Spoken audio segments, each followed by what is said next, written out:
Today I stand with the task of presenting part 3 of a 4-part series. And I'll admit, this was outside of my wheelhouse. This is outside of my comfort zone. 30 years of work being ordained out in another tradition. I believe in one God, getting the word for the people for right now, write out that sermon and preach.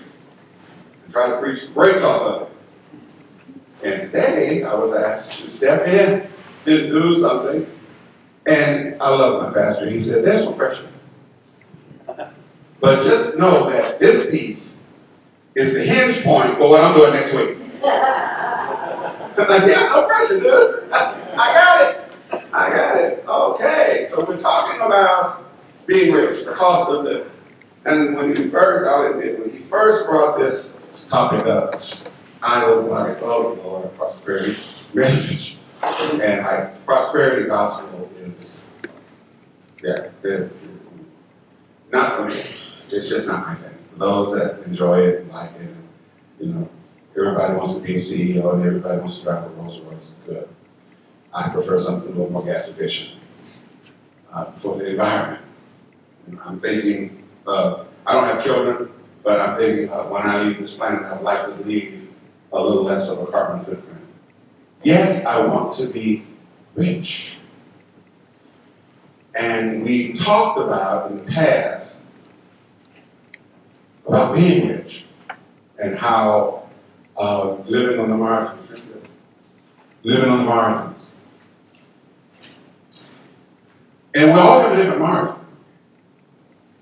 I don't know what you make, and I don't know how you live. You don't know what I get, how I live. But we all have to live within a margin. We all have to live within a budget. And I heard it said once before, Jerry, that I've heard some people say, well, you know, I can't give like that because I'm on a fixed income. Well, honey, we're all on a fixed income. I don't care. You work, right? And your salary is set at a point. So your check is this. It's fixed. Yeah, it doesn't fluctuate.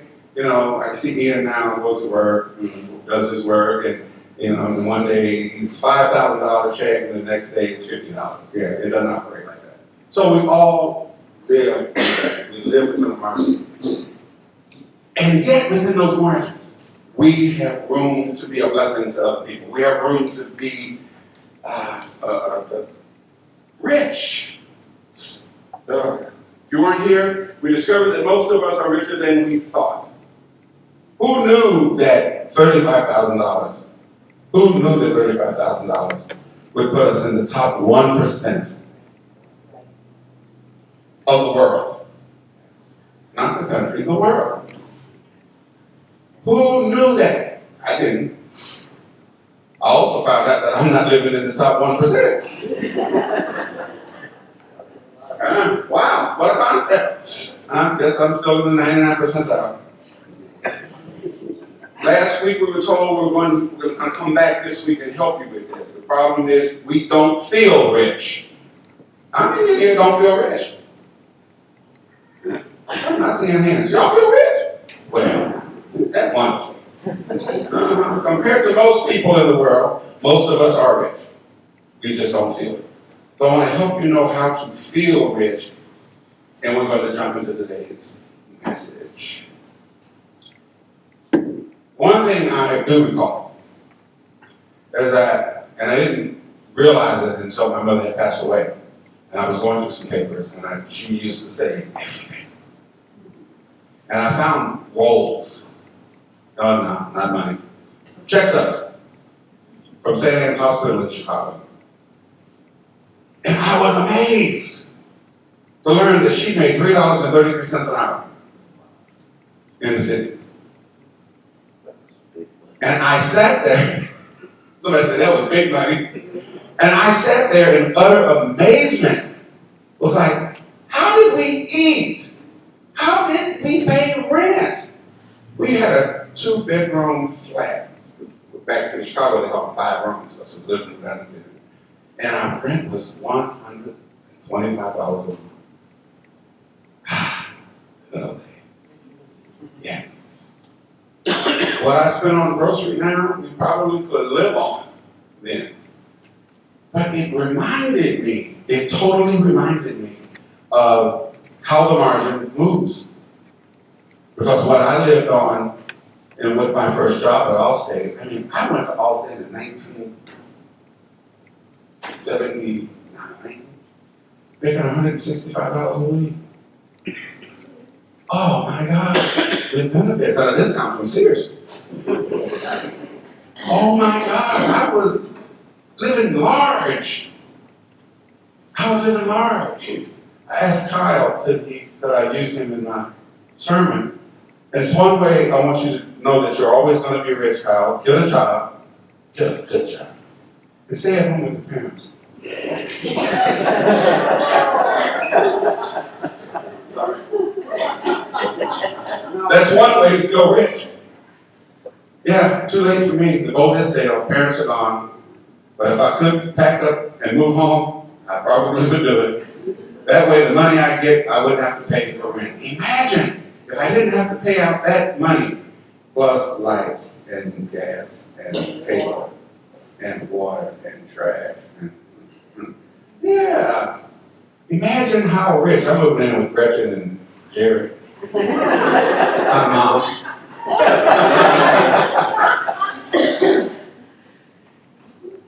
Margins. We had margins. But, well, sometimes those margins move. They move. They go to different places. It migrates. It migrates.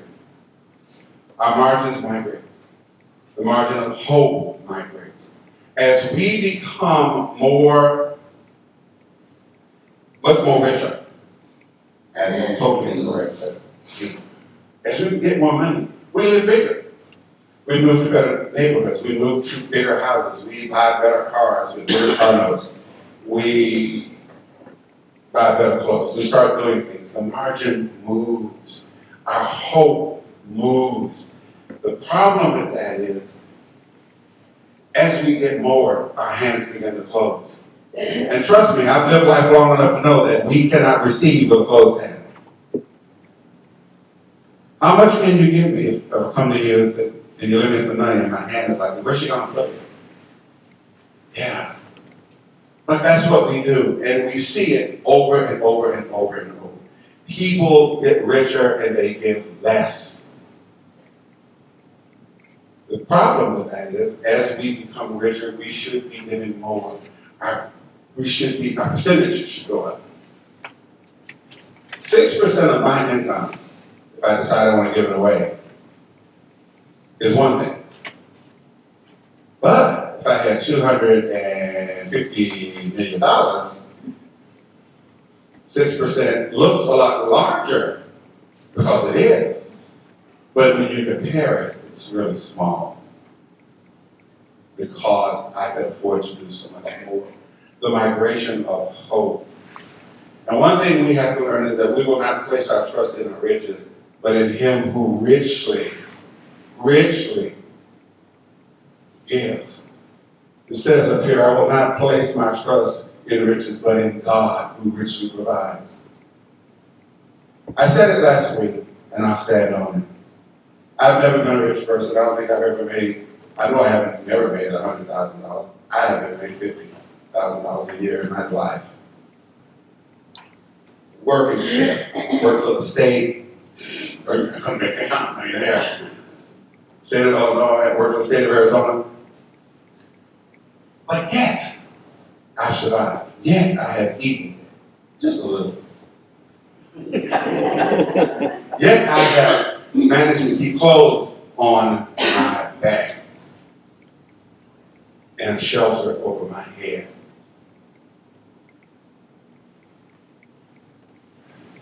Who did that? Was that me? Or was that God? I stand before you to tell you it was God who made the way, even when I did not see the way. And there have been times I didn't know how I was going to do something and how things were going to work.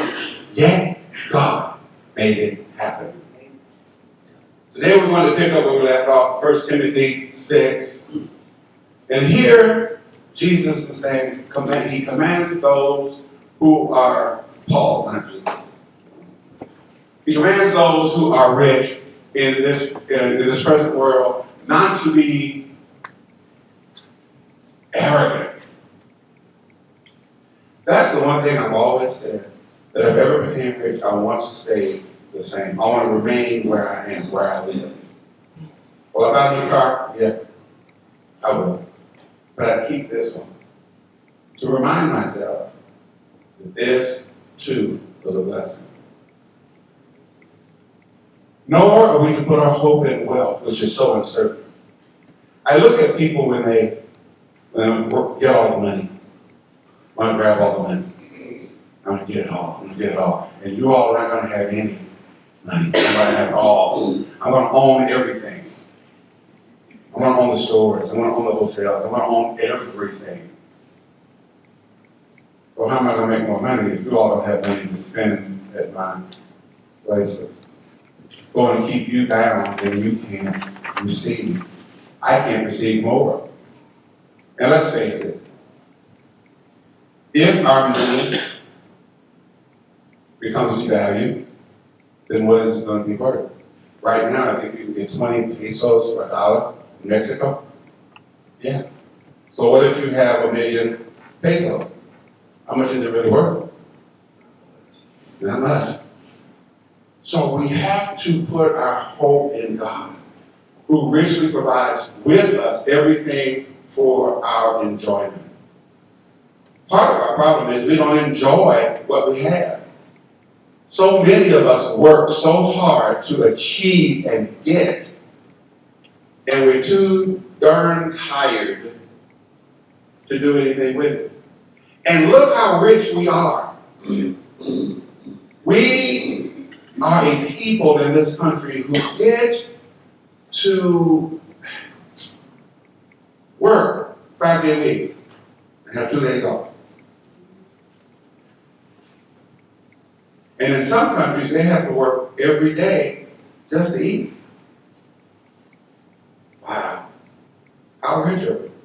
That blew my mind. And I work 4 days a week, 20 hours a week. I don't even work full time. Yet, I'm rich.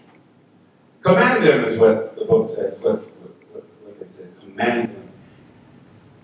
Some people don't like that word. I command you. And I know Pat. You know, I call her Pat. I know Pat. Pat's one of those women that she's fire, she's beautiful, she's feisty. And if I walk up to her and say, Pat, I command you, she would turn around and look at me, and I probably can't say what she would say. But she would let me have it with both barrels. Pat, I command you to do good. Yeah, Lord, I just basket. Yeah. But anyway, that's what the scripture says, 1 Timothy. I command them to do good. To be rich in good deeds. Wow. To be rich in good deeds. Look at your faith. What are you getting ready to do? You're getting ready to feed 4 families. Wow. Good deeds. 4 families who are less fortunate than you. So you mean you go to the store and maybe buy 4 bags of flour to help with it. How much is 4 bags of flour? They were 99 cents. The other day I bought one. In good deeds. And be generous and willing to share. I was talking to Elaine about this, and I asked her, this is not script, this is not I don't do script well. So I asked her, I said, so who's going to do the turkeys? Is the church going to buy turkeys? And she said, well, we haven't got an answer yet. I said, tell you what, before you get an answer, let me go to program. I'm going to jack up the manager in the meat department and see what I can do. And I'm going to get a price. And if somebody would give me $5 and you give me $5 and I get $5, I command you, Pat, $5. and I get $5, I'm going to come back with 4 turkeys. Why? Because I'm going to tell that person that we are a church of faith. We are a church that's doing good things in the community. And we want some help. And we know you as a corporation can do this. Now, if you can't give them to us, I got it. But honey, what kind of price can you give me? They're 59 cents a pound. How about you give them to me for 19 cents a pound? I'll take 4 20-pound turkeys. What about that? And Elaine goes, you can do that? I said, yeah. I do it all the time. It's a gift. It's a gift. I try to be generous, but I don't have anything to be generous with. I can't write a check to buy 4 birds. But if I have to, I have 2 in my freezer that I can bring and say, here's 2. Wow. Because when I went shopping, they were on sale, so I bought one, then I went somewhere else, and I bought another, and I put them in the freezer, and I didn't even cook the turkey for Thanksgiving. I did a chicken. So, I'm going to get you turkeys. And I'm not going to put them in the sweaters. Rich people give larger sums, but smaller percentages. There's a story in the Bible where Jesus and the boys was laid back in the cutting. You know, they're kind of hanging out, watching the people in the temple give. And they had a box. They didn't do offering like we do. They had a box. And you just put your money in the box. And so Gary went back there because Gary is, that's Gary Big Butt Snell. Gary goes back there and he's making it rain in the box. He's back there feeling all the money, he's, $100 bills in the box. Yeah, he's giving it up. Yeah, go Gary. Sister Judith, she looks so sweet sitting there. She got it like that. So she dropped a lot in there. And Jesus is watching all that. And then there comes this little old lady, and she gives 2 coins. The Bible refers to it as a widow's mite. Now, in Greek, it didn't say that. It said something else. But in the King James translation, it came up mite. And they were watching. And this lady dropped this 2 coins. This was the smallest amount of money. It's probably less than a penny. How many of you know or remember, apparently in the early 1900s, I know you all have to know this from history because nobody here is old enough, but apparently there used to be a coin called a mill. Yeah. Which was smaller than a penny. Yeah, and it was like a half a penny, right? And they got rid of it because it just did. Well, this woman had 2 mites, and she dropped in the box. And Jesus said that she had given more than what any of them had given. Bill Gates could have dropped one of his billions in there, but this woman, because of her 2 mites, had given so much more because of the percentage. Wow. So we sometimes want to be guilty. We feel guilty because I can't do any more. I can only give this much. Well, good, you're blessed. You can give that much. I said it in the prayer. I give because I have, and I have because I give. Mm-hmm. And it always comes back somehow. It just does. It just does. And we know where it comes from. I tell you you're rich because you haven't thought about this, and I want to make you feel good about yourself. Here's how rich you are. And like I said earlier, we work a 5-day week, and we have 2 days off. Now, it broke it down even further into something that really blows your mind. For those of you who work more than 40 hours a week, guess what? If you work a 60-hour week and you get 8 hours of sleep, do you know what that means? Besides the fact that you're tired. Okay, you're exhausted. I get it. But you know what that means? Just Blew my mind. This is unbelievable because it means you have 52 hours a week to do anything you want. That's if you work 60 hours a week and get 8 hours of sleep. You still have 52 hours a week to do what you want to do. Wow. Imagine what you could do with 52 hours. If you went somewhere and gave back an hour. If I donated an hour of my time at the sorting socks for the disabled vet, so if I gave and went to the homeless shelter and helped fix a plate. What a concept of our giving. We have come to believe that in order for us to be gracious givers and good givers, that we have to bring tons and tons of money into the church. Now, please, I'm not saying don't bring your tons of money to the church. Please bring your money. David, Ian, right here, right there.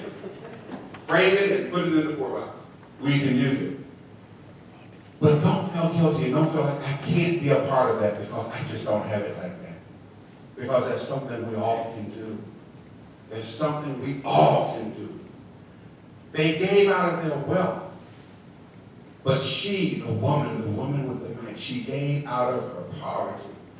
She put in everything, all that she had to live on. She gave it up. That's powerful. How many of us would do that? How many of us would give the last of what we have? Not many. Not many. Wow. That's a powerful, powerful image.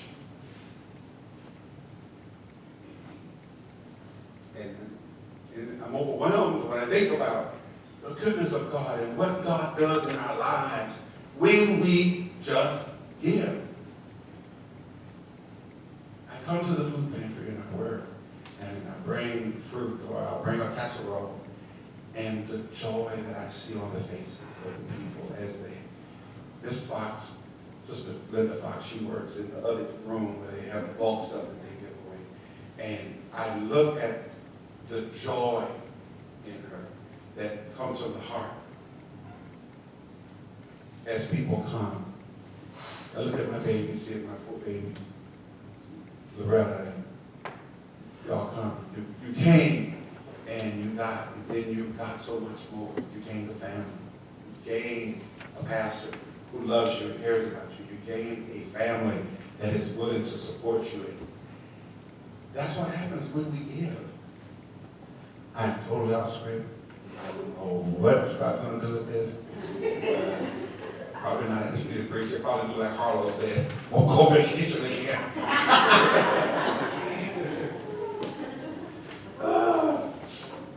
Command them to do today. Wow. Percentages. We get stuck sometimes on numbers, big numbers, and we don't have to. Next week, they're going to talk about, Pastor's going to talk about some things, the end of this, get rich. How to get rich, how to be rich. Notice, I keep saying get rich, but it's be rich. But I guess the kick here is get rich. Because when we get it in our heads that in order to get rich, we just have to recognize that we are rich. No matter what we have, no matter where we go. We're rich.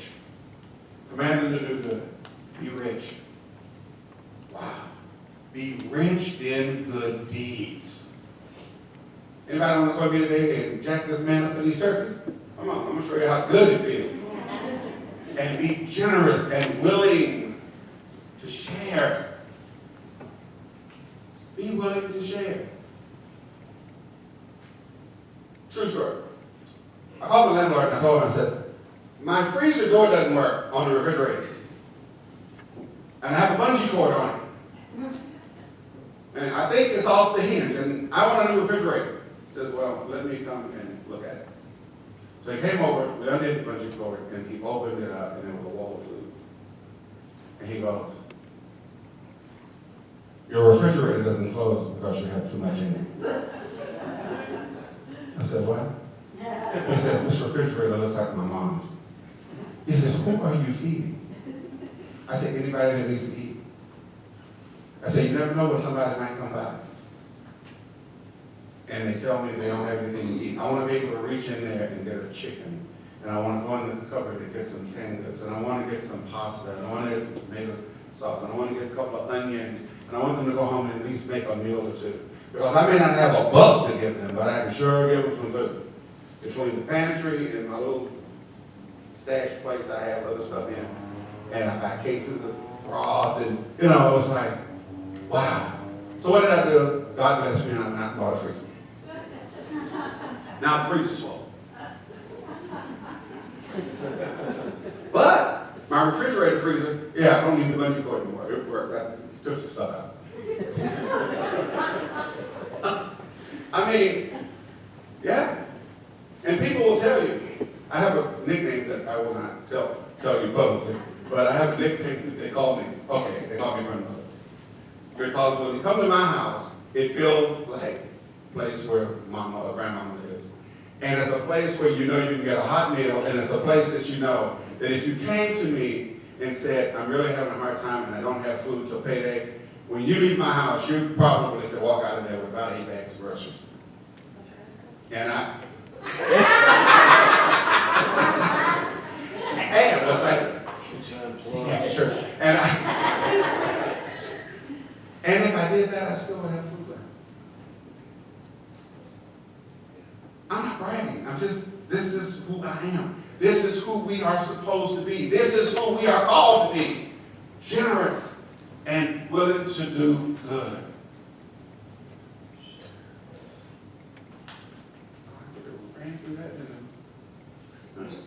We no longer be known.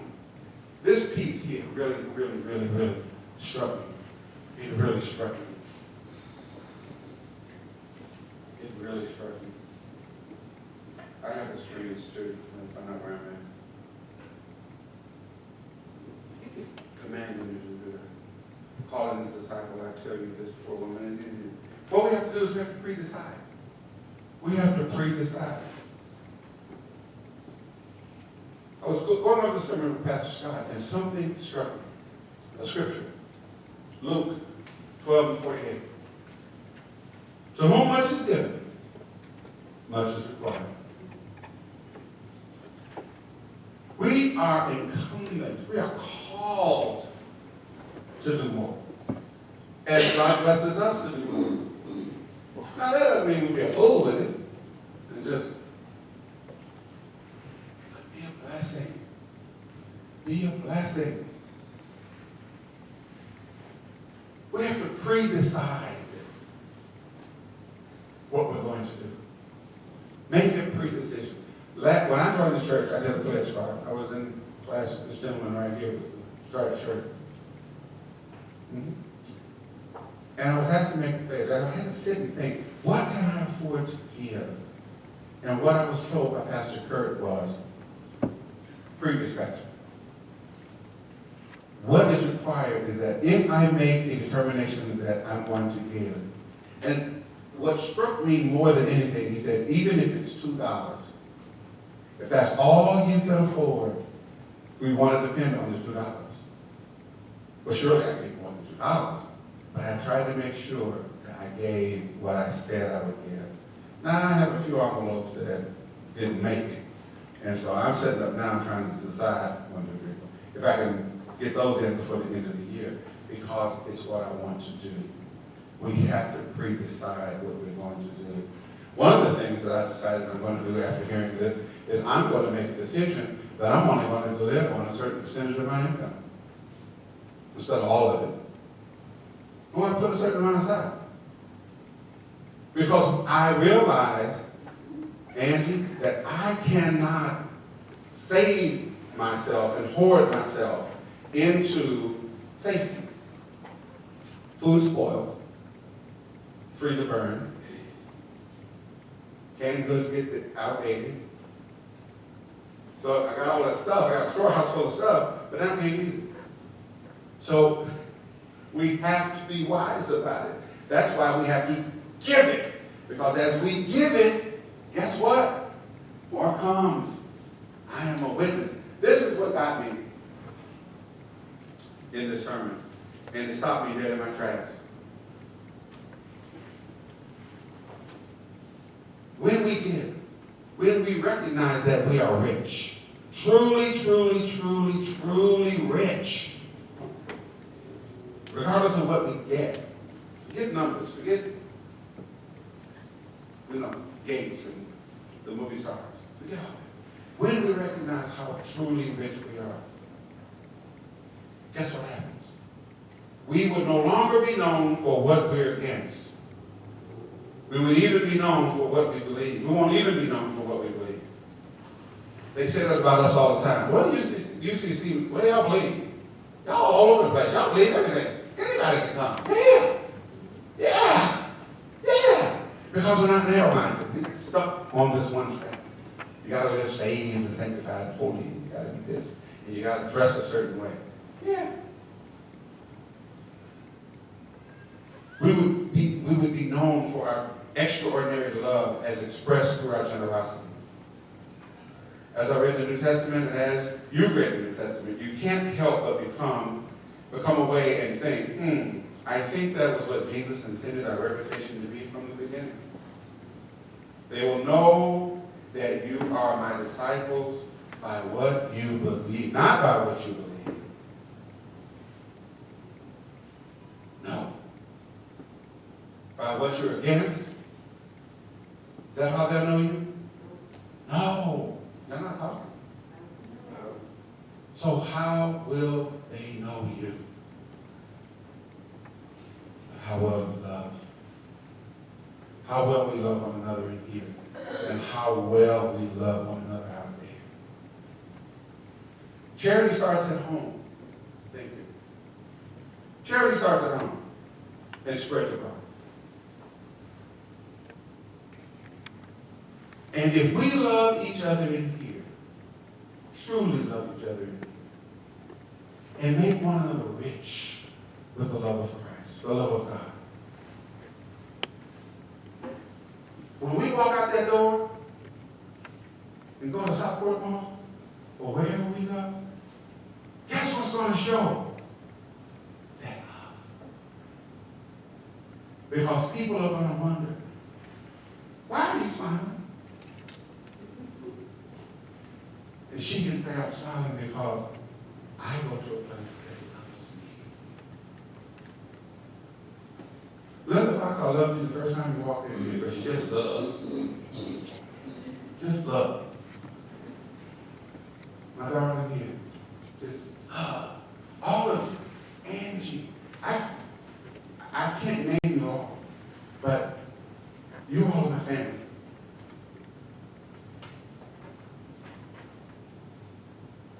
And I pre-decided to come here. There's a twist on that sermon. And once I made that decision to come, I haven't looked back. And you all